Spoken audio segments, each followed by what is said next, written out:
This is Trend Following Radio, where great thinking comes alive. Nobel Prize winners, legendary traders, best-selling authors, and the pros that know what drive us irrational human beings. I am your host, Michael Covel. Not filtered, raw, honest. That's my passion.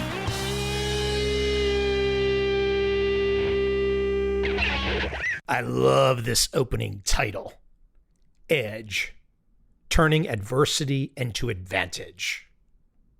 I can tell you, my experience, last 20 years, the numbers of people that get that deep in their bones, the whole population, almost nobody. Very few people. People want to play by the rules. They want credentials, they want approval, they want family acceptance, they want peer acceptance, all this other stuff that has nothing to do with you really getting to the goal. My guest today, Laura Huang, and that title that I read is her book, Edge, Turning Adversity into Advantage. Look, the bottom line is to get ahead, we all need some kind of an edge. And if you don't have one, you can make one. And if you don't believe that's true, you're already done, finished, and failed. Now look, here's the deal. People are going to see our flaws.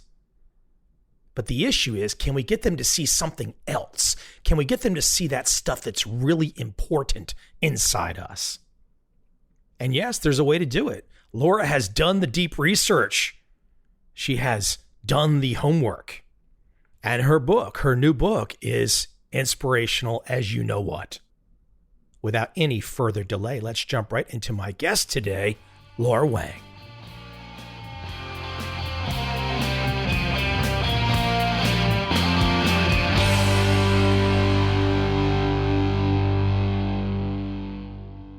Well, listen, let me jump right in with my first kind of big picture, because before we even get into the content, I just felt like in this age where so many people want somebody else to be responsible for their life. I don't know anything about you other than a little bit of research and your book that I have in front of me, but this just feels so much like personal responsibility. There's a foundation of that there. What is it about you, other than being a woman of Asian ancestry, which I know plenty of them, and they are of a personal responsibility foundation. What is it about you? Where does this come from? What's the start on the personal responsibility?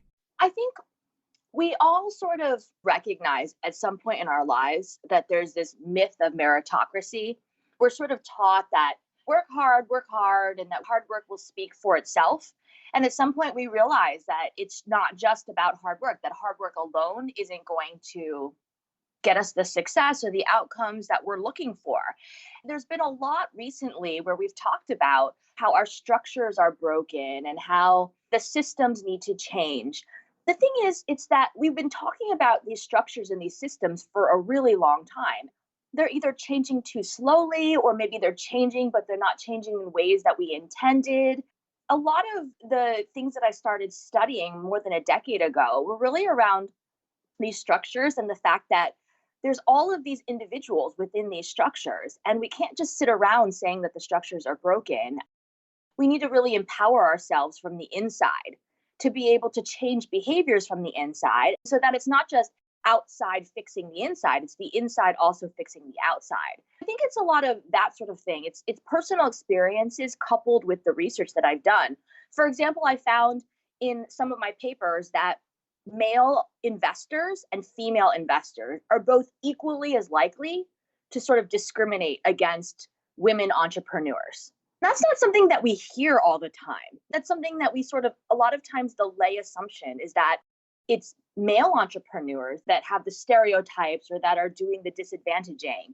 That recognition, when I saw those findings, the black and white sort of data, empirical findings, and at the same time, I was seeing all of these efforts to get more women as mentors, more women in executive level positions. That's certainly going to help.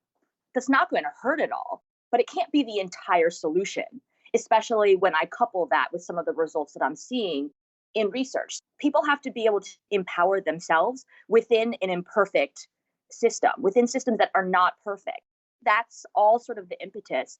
The perspective that I take in the book is that you can empower yourself even when the systems are not perfect. And I think that's the self-empowerment, the self-responsibility part that you're touching upon. Let's share some stories to get into Edge. First, I want to share back to you something from me. In terms of college, BA, MBA, terrible grades, I had no interest. I just remember thinking, this is not for me. I knew it from day one. I'm not sure why I kept going, other than I guess I was just collecting degrees. When I got out, I wanted to meet people on Wall Street. I wanted to work on Wall Street. I didn't know a soul. The very first person that I convinced to meet with me was the then retired CEO of Salomon Brothers. I had never even met with a local broker in my hometown. The very first Wall Street person I ever spoke with was the former CEO of Salomon Brothers, one of the biggest banks in the world. People might not even get what that means, but it's like, I had no fear. I figured, why can't he speak with me? But there was a second part to it. It's like, okay, I got the meeting, and I want you to share a really interesting story, a very prominent individual and a fun story. But I got the meeting, and I'm sitting in some cafe in Greenwich, Connecticut. I'm in my mid to late 20s. I'm just rambling away. This guy's eating a salad with me at some French restaurant. He hasn't said a word for 45 minutes.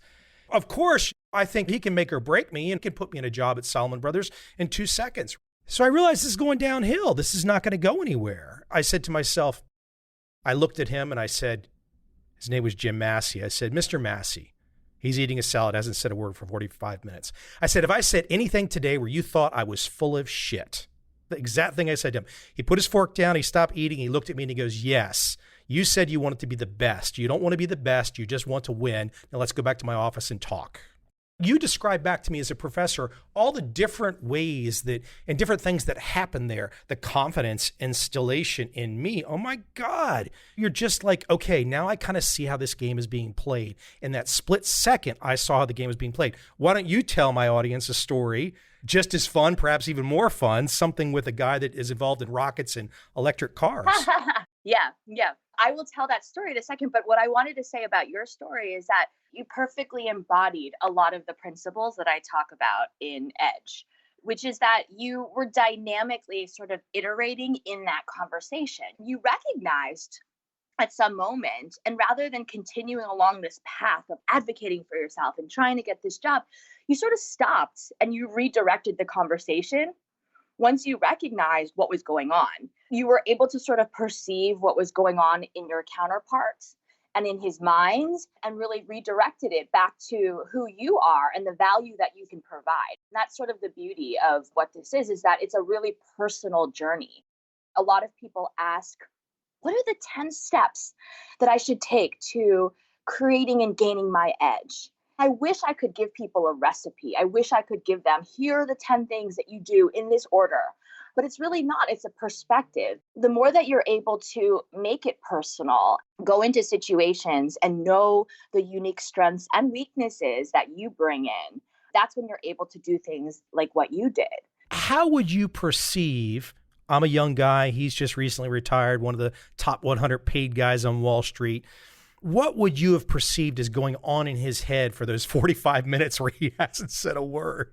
Yeah, I mean, the thing is, at some point, you're like, this man is enjoying his salad more than he's enjoying me. The trajectory that I'm on in this conversation is not working.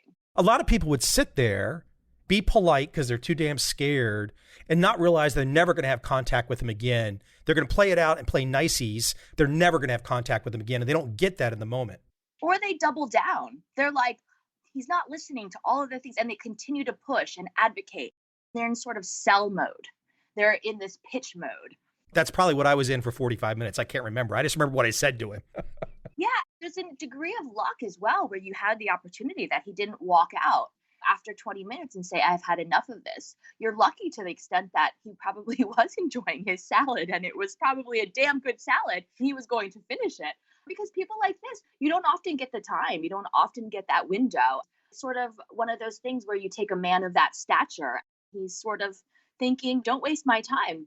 Give me what you got. That's your chance. Had a lot of insight in the sense that you were able to turn that around. But the insight sometimes is very intuitive. It's things that comes from schemas and pattern matching and things that you've seen, and you are able to kind of garner from the cues and the perceptions that it was going in that direction. And that's something that the more you're able to be honest and vulnerable and authentic with yourself, the more that you're going to have those sorts of opportunities to flip things in your favor. And that's absolutely what this framework that I've developed is about. It's about recognizing that everyone is going to have stereotypes about you. You're going to go into every situation. People are going to be making perceptions and attributions, and there's going to be stereotypes.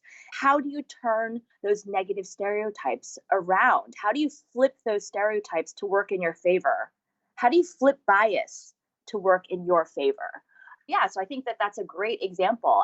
Now give me your cool story. Yours is even more cool, I think. It's similar to some extent where sometimes you don't get the opportunity. You either don't look the right way or you don't act the right way, and you just don't get the sort of opportunity. And I serendipitously had a meeting with Elon Musk, someone who never would have had a meeting with me if it wasn't for this very serendipitous opportunity where a friend of mine had gotten the chance. And I was doing some research on the private space industry, the emergence of private space. Elon Musk obviously has a company called SpaceX. So I had a meeting with him to discuss SpaceX and the private space industry. This friend of mine and I show up at his office. We had prepared immensely for this meeting. We had done our homework. We had prepared interview questions. We had researched not just SpaceX, but every single company that he had ever been involved with. We were so prepared. We had even prepared a little gift for him to thank him for his time. We show up at his office. He takes one look at me and he says, "No."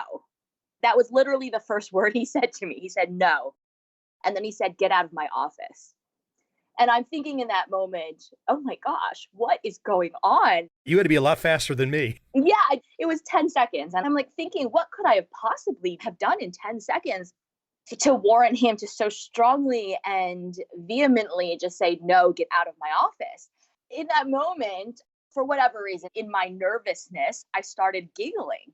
I started laughing because I was so uncertain about what was happening.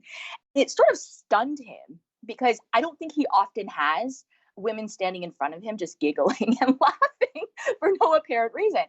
And then he started laughing. No idea why he started laughing, but there is research on mimicking, which shows that in situations of uncertainty, people mimic the behaviors of others. I have no idea, but he started laughing.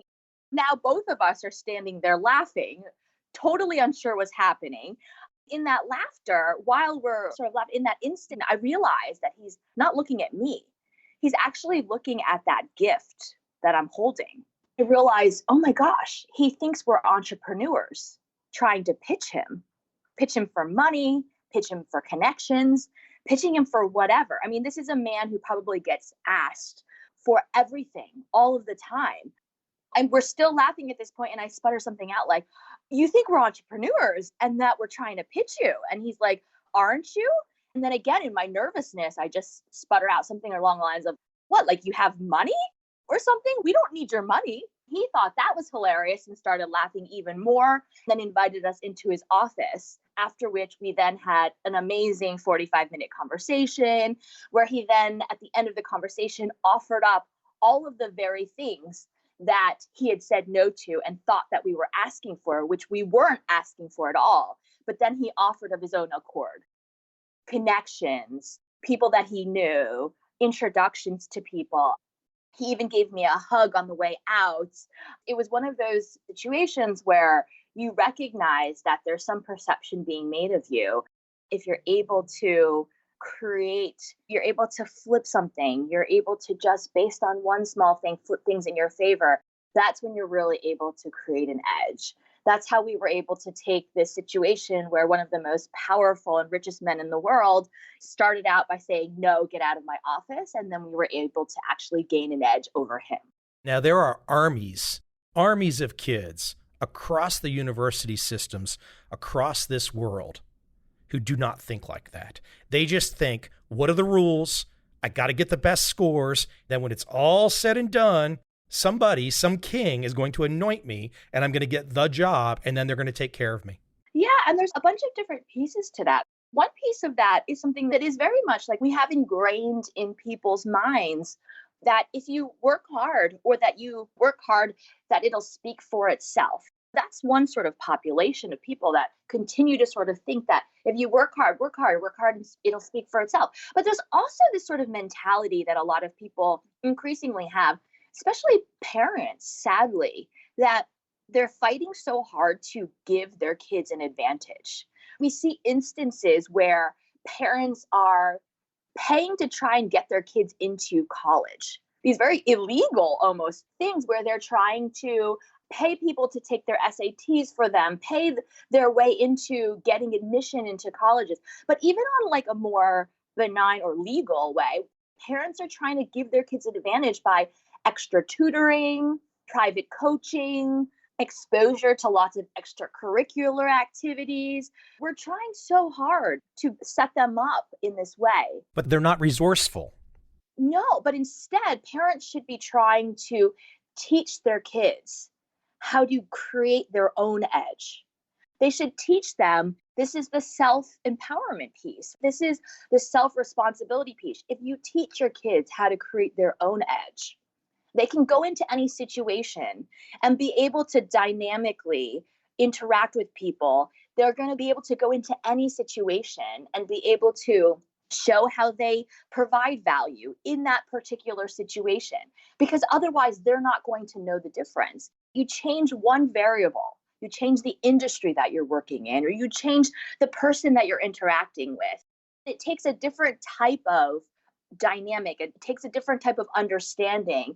A lot of people are increasingly not able to understand how you do that, how you improvise, how you engage with different sets of people, because they have people that are doing that for them in one particular context.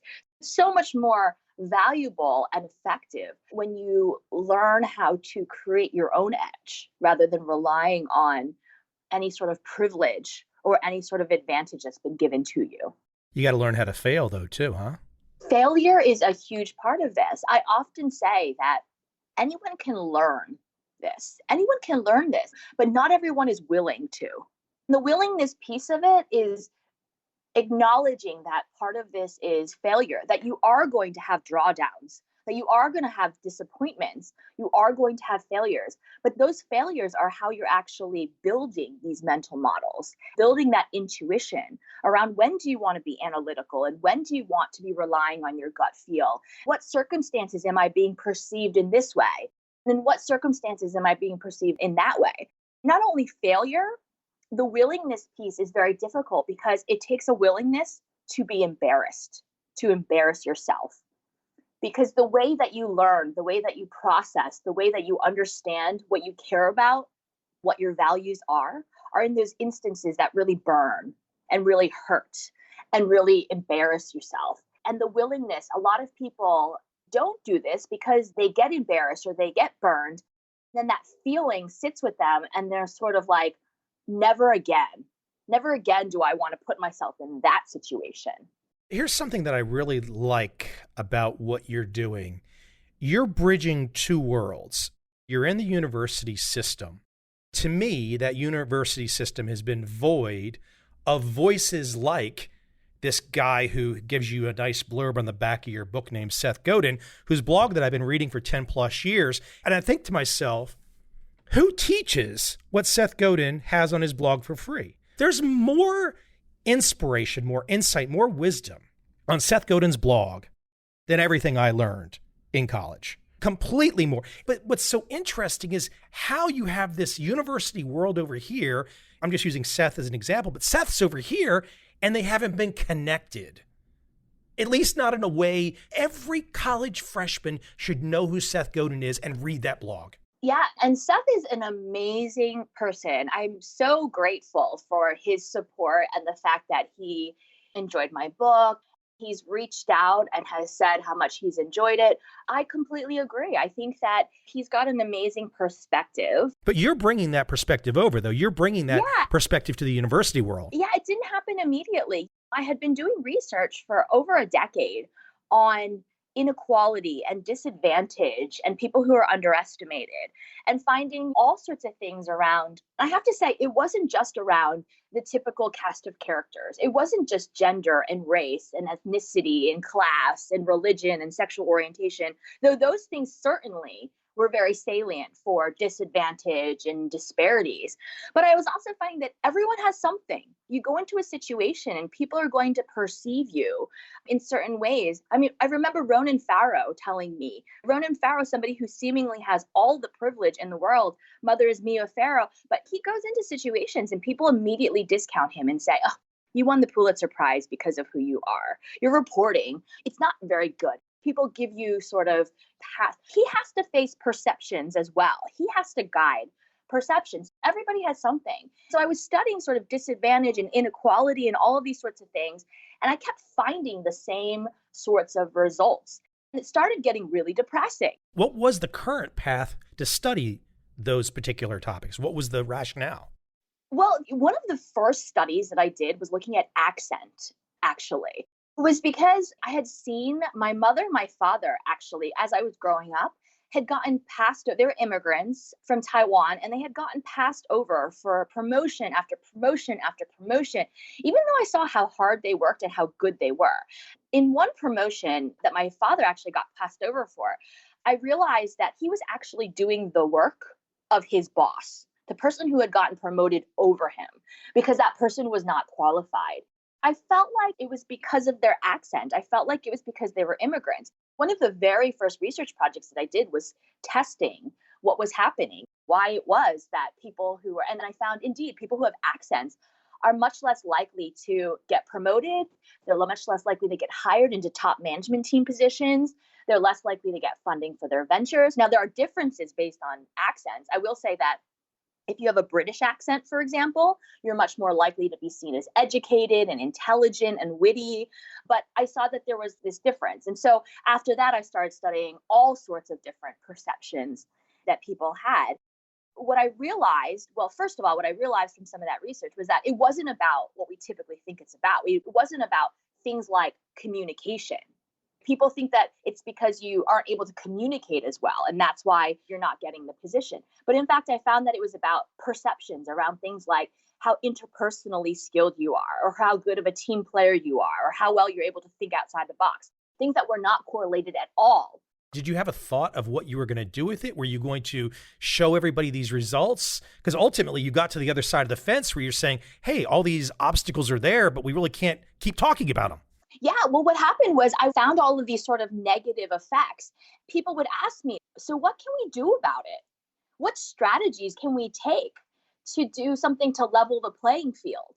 What can we do? I didn't know, because all of my research, this is what happens a lot of times in research, it's about the effect, but not about what you can do about it. The last couple of years, I was sort of just so depressed with all of these findings that my research was showing that wasn't really applicable, other than saying, sorry, there's these disparities. The last couple of years, I really set out to, how can we inoculate against these biases? Are there strategies and tactics that we can take to level the playing field? Are there things that people can do when you're being perceived in a certain way to flip that around? Flip it around in your favor. That's what I've been doing the last couple of years. And that's the beauty of Seth's work as well, is to show people that there are actionable things that you can do. What I started doing in my research then was trying to figure out what people can do. In the case of accents, for example, I found that when you recognize that the perceptions are not about communication, but they're things about how interpersonally skilled you are or how good of a team player you are, I would then have people go into interviews and I would tell them, this is the perception they have of you. You should go in and address that perception. They would go in and they would get asked a question. They would tell the interviewer, they would say something like, I want to tell you about a time when I fought for resources for my team. Or I want to tell you about a time when I closed a deal and I didn't stop until that deal was closed. Here's how I did it.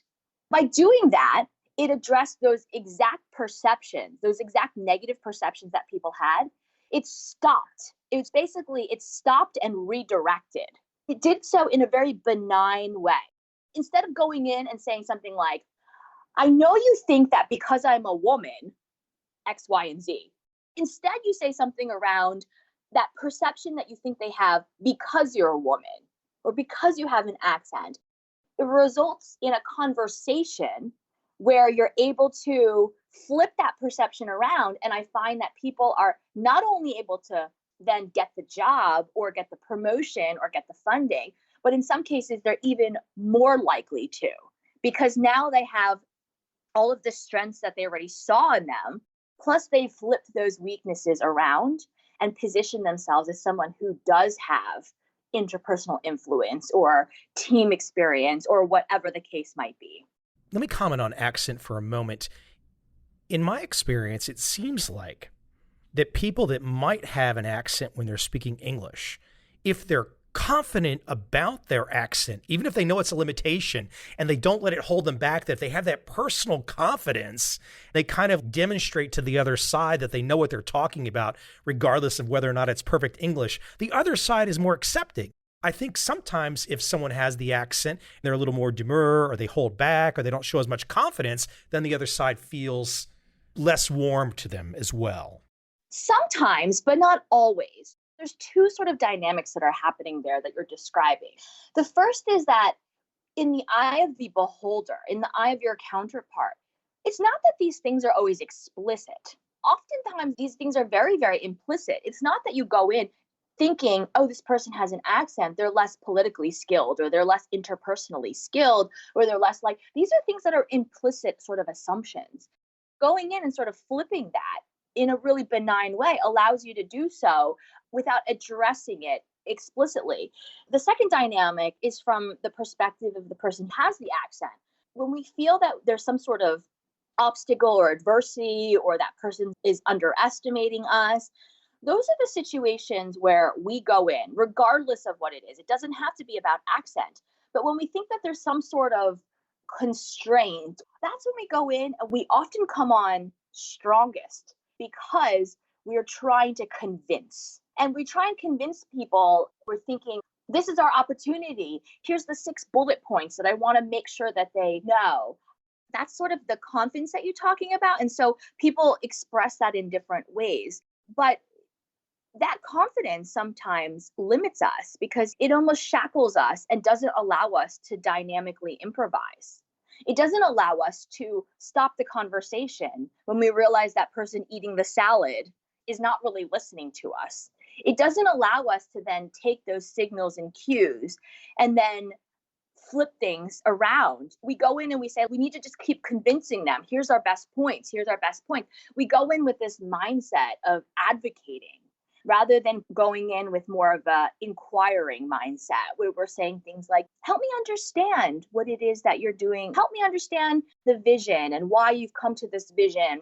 For example, another perception that I've studied is ageism. People who are older, entering the workforce or trying to get funding, the lay assumptions is that it's about things like, oh, they're not as good with technology, lots of different assumptions that we make about people based on their age. In fact, I find that there's one overarching perception that people have around ageism.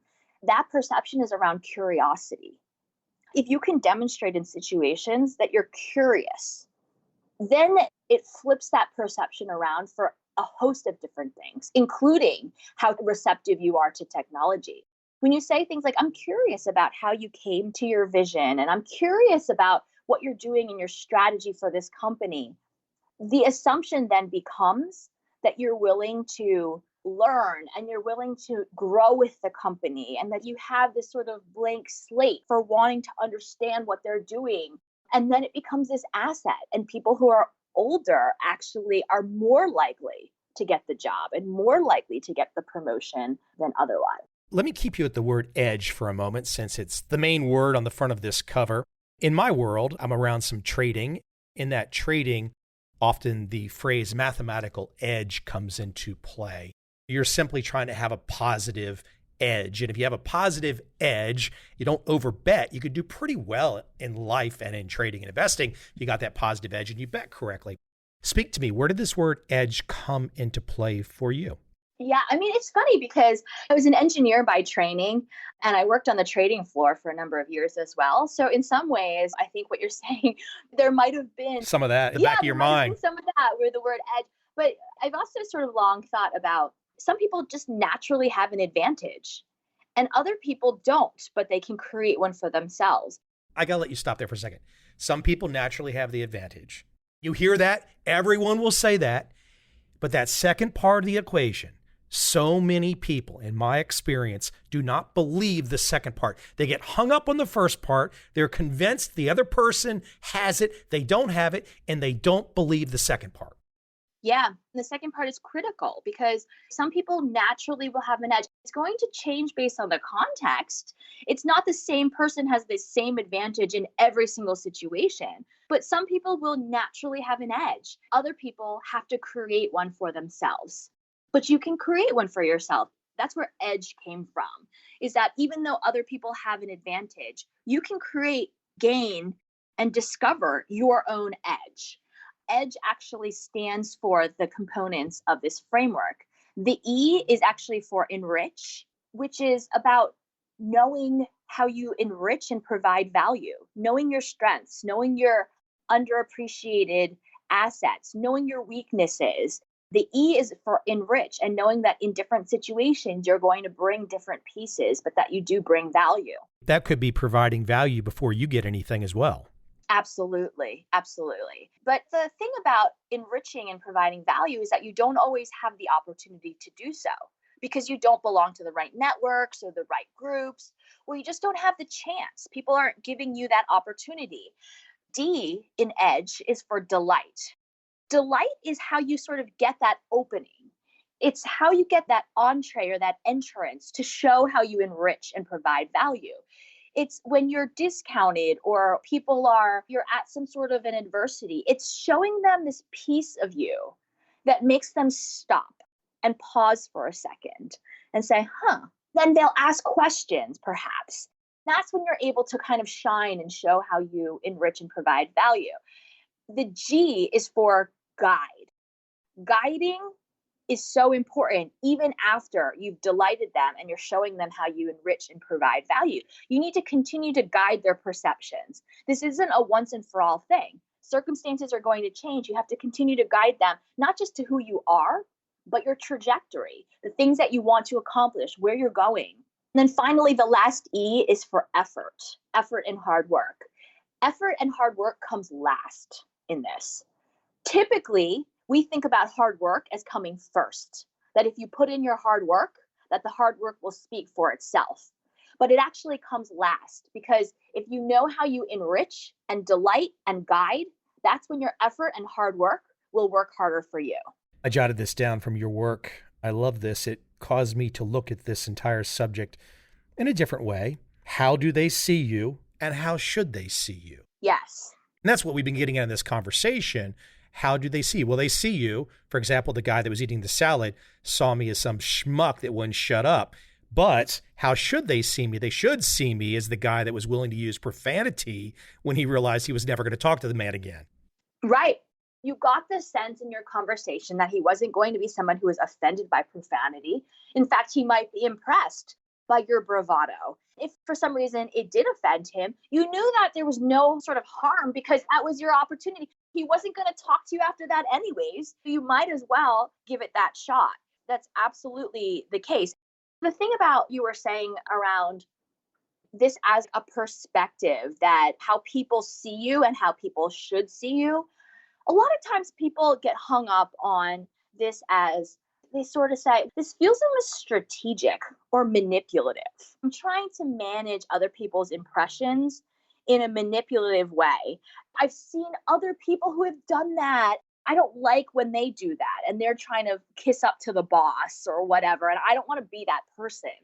Those feelings are very pervasive and they're right. We don't want to be that person who's sort of kissing up to the boss or doing things that feel sort of manipulative and gross. But that's their perception of someone else's effort, and their perception could be wrong. It is, but it's also, this is something that's very different as well, because this is actually the opposite of being strategic. People are going to have an impression of you, regardless of whether you guide them to who you authentically are or not. People are going to have a first impression of you. If they have that first impression of you and it's wrong, and then you have to go back and then sort of fix that, that's very different from what this is, which is guiding them to who you really are so that you can have a much more enriching and much deeper and much richer relationship with that person. By doing this, by guiding them, by knowing how you're being perceived and flipping it in your favor, you're showing them that part of you that really does enrich, that does provide value. Then you're able to have a true interpersonal relationship with that person in a much more authentic and real way. It's something that is the opposite of being manipulative. It's actually very authentic and real. Let me share another one with you. And this one gets at the component of time. As we're talking about this, how do they see you and how should they see you? There's a function of time in there. Like it could take time to get them to see you the right way. I can think of another example. This is 20 plus years ago.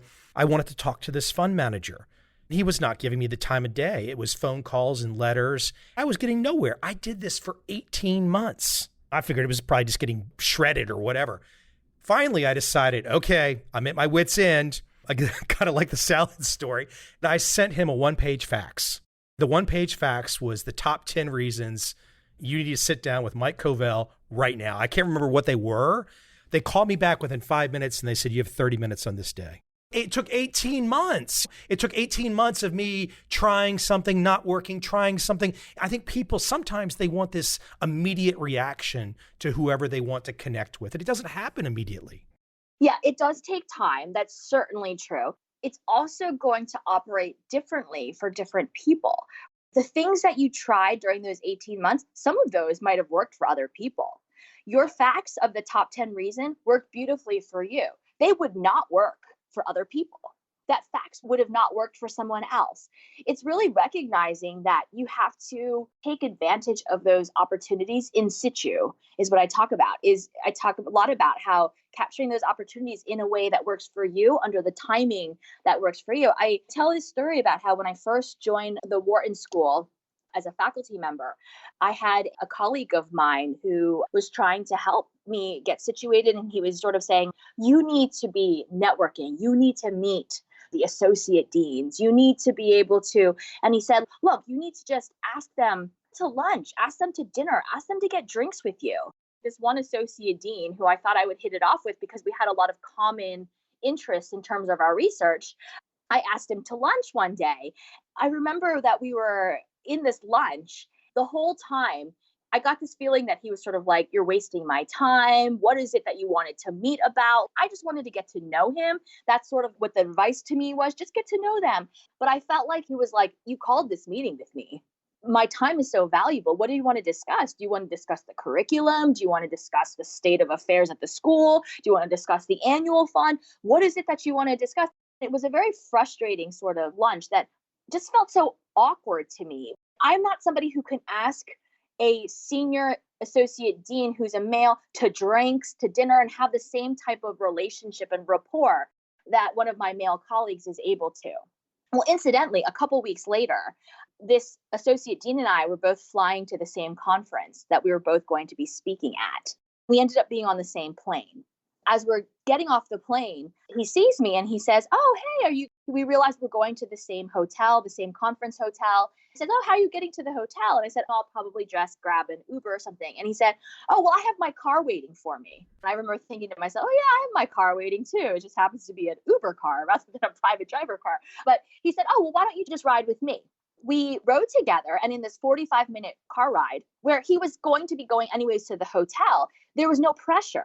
It wasn't like you called this meeting. What are the 3 agenda points that you have that you want to discuss? We were able to just talk about life and our families, things that we were thinking and our beliefs and all these sorts of things. And we hit it off. It was in a situation that was much more resonant to me. And to this day, that man is still one of the mentors that I go to and for advice and for things.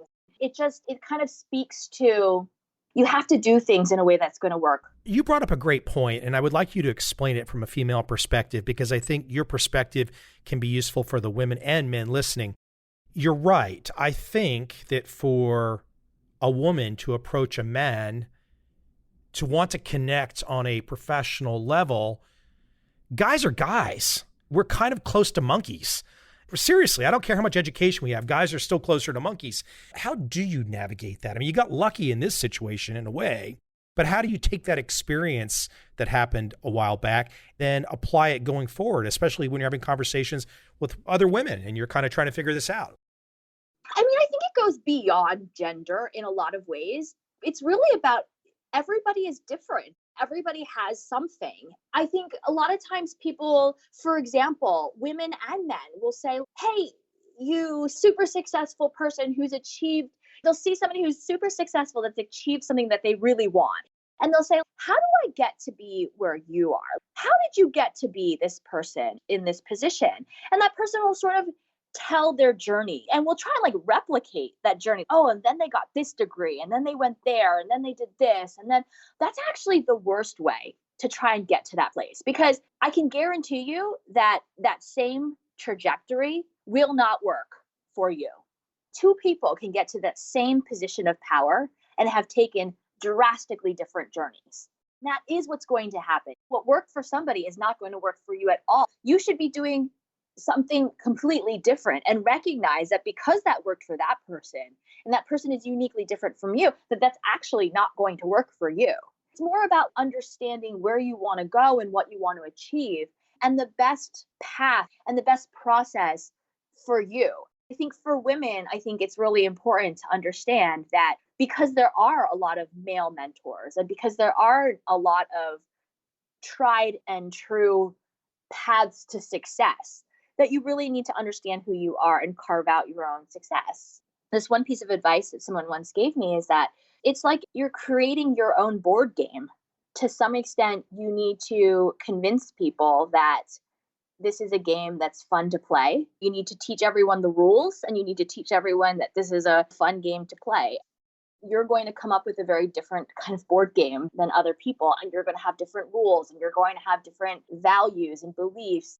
You just need to teach people and understand what their games are and what your games are, but do this in a really empathetic way that's authentic, where the one value that I hold the strongest is just never step on somebody else in order to achieve your own success. This is not a zero-sum game. There are just people, we've all been burned. We've all been burned by people who just for a small amount of their own personal gain have not cared about creating disastrous things for other people. On the futures markets, it might be zero sum, but in life, there's too much opportunity. There's too many different niches that have yet to be discovered. So it's crazy to look at the world in terms of our personal lives and careers in a zero sum way. That's just crazy. Yeah, but even in the investment banking and everything, there's so much uncertainty and there is so much complexity.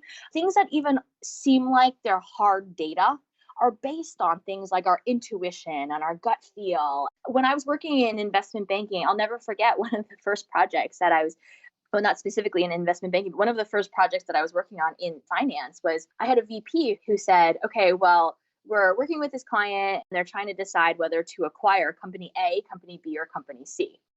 My team and I were responsible for creating this model to decide which company they should acquire, A, B, or C. We spent a couple of weeks on creating this model with all different states of the world, different interest rates, all different sort of factors and everything to try and figure out which acquisition would be the best. We come back with our model and we say, okay, here's what we found. We found that this company should acquire company B. The VP looks at us and he says, well, that's all fine and good, but we already decided we're going with company A. So can you now fix the model so that it says company A? I'll never forget that, because here was something that was very quantitative and rational, and we had counted for all these different factors and all these different states of the world. I don't know how quantitative and rational that example ended up being after you made your presentation and they changed it. They kind of left the quantitative and they left the rational at that moment. We make decisions based on things like this all the time, even in super quantitative industries, that we know what we want to do. And then we post hoc rationalize to find the data to support that. Not in every instance, but in a lot of instances, that's sort of what's happening. The book is written for not just individuals. It's written for teams, it's written for organizations.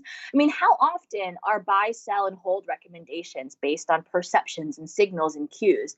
How often do companies, instead of developing things in-house and investing in R&D, instead they're cherry picking companies, they're acquiring companies so that they can sell a good growth story. There's so much sort of positioning and perceptions and signals that are sort of happening. A lot of companies also are trying to gain an edge.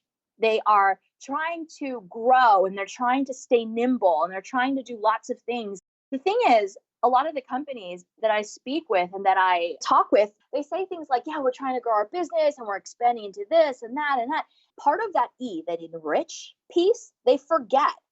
What is it? What are those core 2 or 3 things that really make your company what it is, that really provide value and enrich? Because part of growing and scaling and getting huge is about pruning. Just like a tree, you have to be able to prune in order to grow. And these companies are so obsessed with growing that they're forgetting that they need to prune. They need to go back and really understand, how do they enrich? How do they delight? How do they guide consumers and investors and partners and suppliers and all of the different players out there? So it's not just this interpersonal me and somebody else. It's also all of these different factors, all of these different entities that you're also managing the perceptions. You're also empowered as leaders to do this rather than just sort of falling prey to whatever the economic factors are, or whatever the political factors and these macro level factors. This actually applies on an organizational level as well. There is one principle that I'm looking at. There's actually many principles that I'm looking at right now, but there's one in particular that I want to read. You've already used one word in this principle, which I really love. Principle number 12, it's not where you've been, it's where you're going. Guide how others see your trajectory. That is so damn key. I don't know if most people even ponder their trajectory. I mean, it's so critical. And you're really saying, put some ambition out there. Tell people you're going to go do this. You're going to have that big, hairy, audacious goal, the BAG. You're going to go make it happen. I mean, that's so critical. If people don't think you've got that, they lose interest. I mean, everybody wants to ride a winner. Even if everyone knows everyone can't be a winner, if you have that vision, people will come along with you. They'll go there. Even if they know there's a good chance not everyone's going to get there, but you got to have that attitude. And I love that principle 12 just jumping out at me. Yeah, I mean, this is the thing. A lot of times we understand that people have perceptions about who we are in terms of our traits. Like, oh, is this person competent? Is this person warm? Is this person kind? We know that people are making those sorts of judgments. People have stereotypes. But one of the judgments that people implicitly are making about us all the time is our potential and our trajectory, where we're going to go. Is this person someone that we see as a leader in the organization in the future?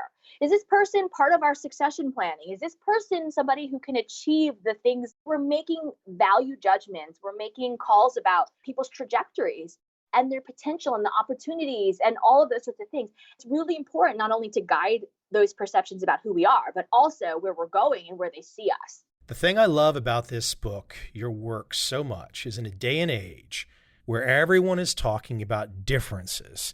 Everyone's got a difference, where this person's ahead of that person, this skin color, this race, this ethnicity, whatever it is. None of that stuff's going to get equalized by any powers that be. They've not yet figured out life extension. We've got limited time on this planet. With limited time, we should best use our time wisely to get around our adversity, to get around our obstacles, and try to get some damn edge to get ahead. Right? I mean, is this the goal? We're always going to be living in an imperfect world. It's always going to be imperfect. Even when we change one thing, something else will still remain. We need to be able to empower ourselves within this imperfect world. The book, Edge, Turning Adversity into Advantage. Laura, where can we send people? They can go to Harvard and find you there. Where else can we send them? Is there a website of note? Yes, my website is my first name, last name.net, laurahuang.net. I'm all over social as well, Laura Huang LA, Twitter, Instagram, LinkedIn, Facebook. Yeah, please let me know what you think about these concepts, these principles, and the book. Thanks so much. Laura, thank you for your time. Appreciate it. Thank you. Take care. I really appreciate it.